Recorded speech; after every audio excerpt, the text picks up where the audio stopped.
Hello, Sudden Impact fans. And after one of the possibly greatest events that TNA has put on for a very, very long time in Slammiversary, in terms of the the crowd and the atmosphere and the match quality, uh, I know that some people I've seen on social media were not too happy about the lack of involvement from NXT uh, in the show. I mean, there was only uh, the No Quarter Catch Crew match from NXT in terms of the NXT involvement, but uh, it it just really solidified and um, a turning point for TNA in terms of where they what the whole rebrand back to TNA has was supposed to be, and so I'll be just giving a bit of a review on what happened at the pay-per-view. So, apart from, so if you're not wanting uh, to listen to any spoilers, just uh, mute the video for a couple of minutes because I will just be running through the the results and of the show, like from the count, starting from the countdown matches and working my way all the way to the main event.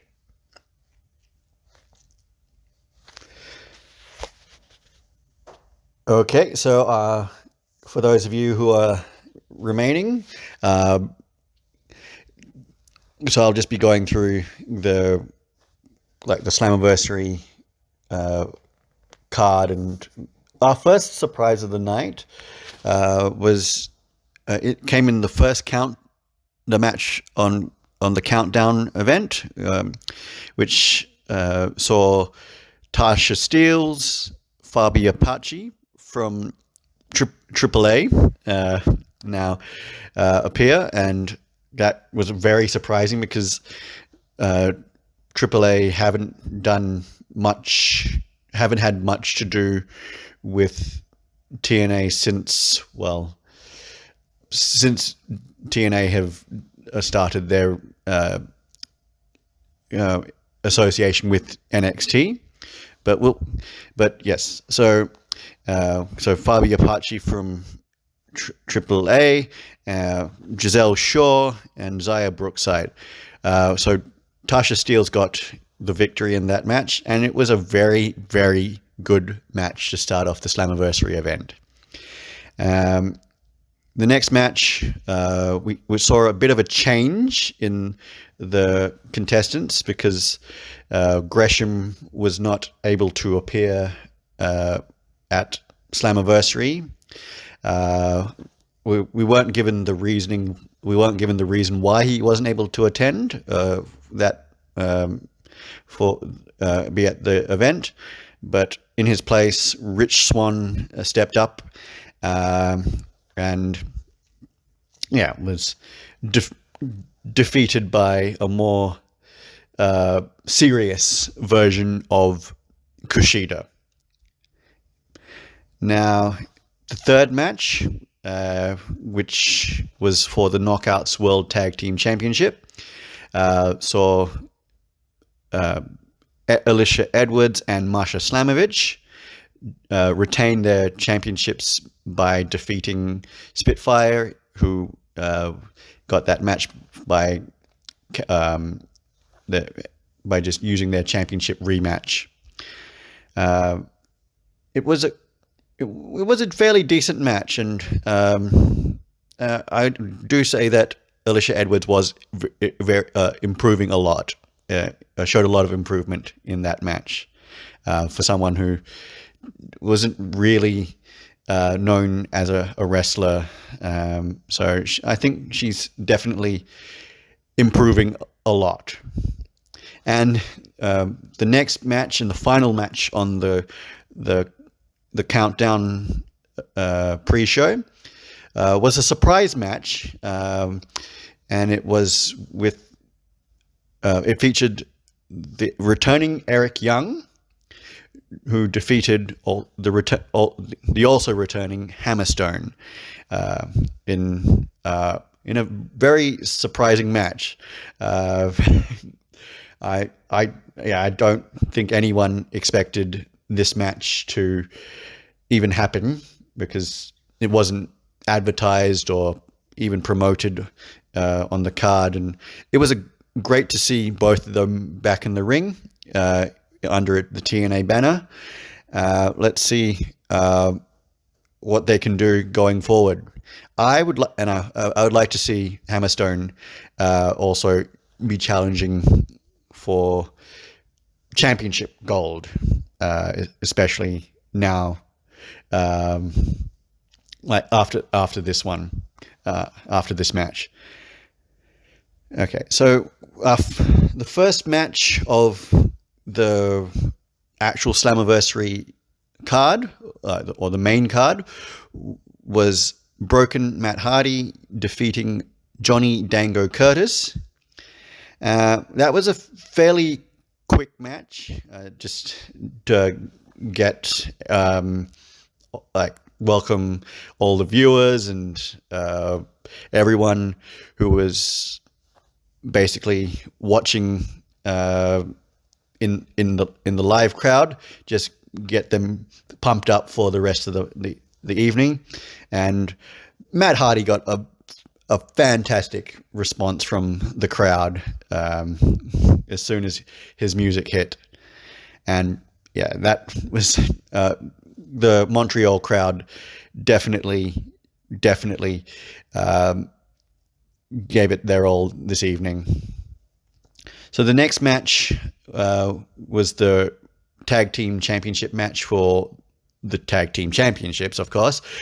And that saw Ace Austin and Chris Bay defeat the System, who were Brian Myers and Eddie Edwards, to become the tag team champions again. And this match was really, really good, because it just showcased both of the team's wrestling capabilities, and yeah, basically they actually seem to work together, like gel nicely in terms of their styles and all that. And I'm glad that Ace Austin and Chris Bay got the tag team championships again, because they more than deserve it, because they have both re-signed for the company, and yeah, they're going to, yeah, they deserve to they deserve the victory. This was also their championship rematch as well, so that helps with them getting furthering the story. Like after they initially lost the tag team championships to Brian Myers and Eddie Edwards, they went on a little bit of a self-discovery journey and almost broke up, and then wound up getting back on the same page again. And yeah, it just closed off that little angle quite nicely. And then the next match saw Mike Santana defeat Jake Something. Now, as I don't know why they had this match on the card at all, but it did. It surprised me.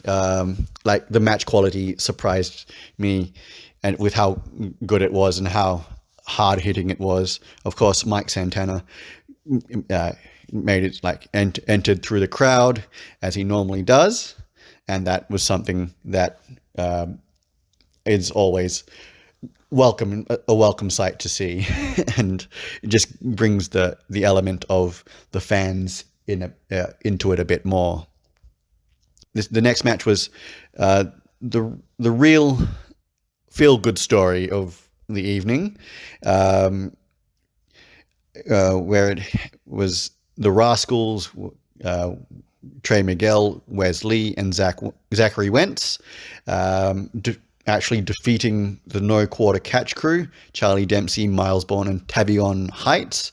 No Quarter Catch Crew, as you may have noticed in the past couple of weeks on Impact TV, as well as NXT, have been a thorn in the Rascals' side, and yeah, just basically causing chaos for them. And it was a pretty hard-hitting match, and there was no time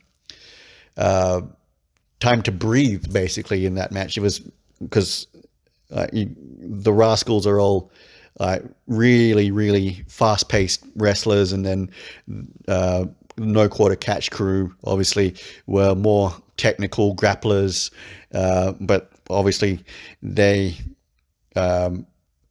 were throwing in some hard-hitting moves as well. And yeah, so they didn't shy away from using their grappling and hard-hitting moves, but it was, in the end, the Rascals got the win by getting the pinfall after going for hot flash flame or hot fire flame, or whatever their finishing maneuver is as a team. Can't really remember what it was called, but it's a fantastic move to witness. And then the next match is was for the TNA Digital Media Championship, as well as the International Heavyweight Championship, between AJ Francis and PCO. Now, AJ Francis came down to the ring with Rich Swann, and he also had some hired muscle, and but the match was turned into a Montreal street fight, and basically if it was going to be an uphill task for AJ Francis to begin with, it being a Montreal street fight just basically meant it was going to be an impossible task for AJ Francis to actually defeat PCO, and that proved to be the case, because PCO defeated AJ Francis to become both the TNA Digital Media Champion as well as the International Heavyweight Champion. And there was a post-match segment where Steph DeLander came down to the ring and proposed to PCO after the match. The post-match segment was weird, but it was on brand for both PCO and Steph DeLander's character in TNA. So only they could have pulled off something like that. And but yeah, it was a very, very good win for PCO. Now, the next match was for the Knockouts Championship between Jordan Grace and Ash by Elegance. Now, I was actually also very surprised with Ash by Elegance in terms of her moves and all that she was doing. She was actually taking the offense to Jordan Grace and wasn't shying away from her, despite Jordan Grace's more imposing figure and imposing presence. And this was after even after the personal concierge got thrown out of the match and sent back to the locker room. So, and of course, John Grace retained the championship, but Ash by Elegance, I was very impressed with Ash by Elegance's performance in this one. And hopefully she challenges for the championship later on, and hopefully sometime either later in the year or early next year, I do see her winning the Knockouts Championship. Now, the next match was for the X Division Championship between the champion Mustafa Ali, who was accompanied to the ring by Campaign Singh, and he was taking on Mike Bailey. Now, so at the start of this match, it was Mike Bailey just came out like the gates, like a bull in a china store, just ferociously attacking Mustafa Ali, and the attacks, like the ferocity of the attacks, continued until the match went out to the ringside, and from there Mustafa Ali was able to get some of the momentum back. I won't go through the whole match because there was a lot that happened in that match, but I'll just go through the finishing sequence. So the match finished basically with the scheduled ref taking a bump because Mustafa Ali pulled him in front of Mike Bailey's kick, and it just knocked him out. And so Mustafa Ali then proceeded to attack Mike Bailey with a chair and just brutalize him, and then called his secret service security detail and Campaign Singh down to ringside, and they also started attacking Mike Bailey as well. And then finally Mustafa Ali threw the X symbol up, and then who should come out but TNA Hall of Famer and Montreal's favorite referee, Earl Hebner. So the reception that Earl got from the Montreal crowd, it went as well as you might think it would. The crowd were chanting "You screwed Brett," and did not stop chanting that until the end of the match. And then, well, to make matters worse, Mustafa Ali put Mike Bailey in the sharpshooter, and Earl Hebner made to ring the bell, even though Mike Bailey hadn't tapped out like he did Survivor Series in 1997 for Bret Hart. But he stopped and thought, all right, and somewhat redeemed himself by actually not stopping, not going for that finish, and basically wound up with Mike Bailey putting Mustafa Ali in the sharpshooter, and Mustafa Ali tapping out, and basically Mike Bailey winning the championship. And hopefully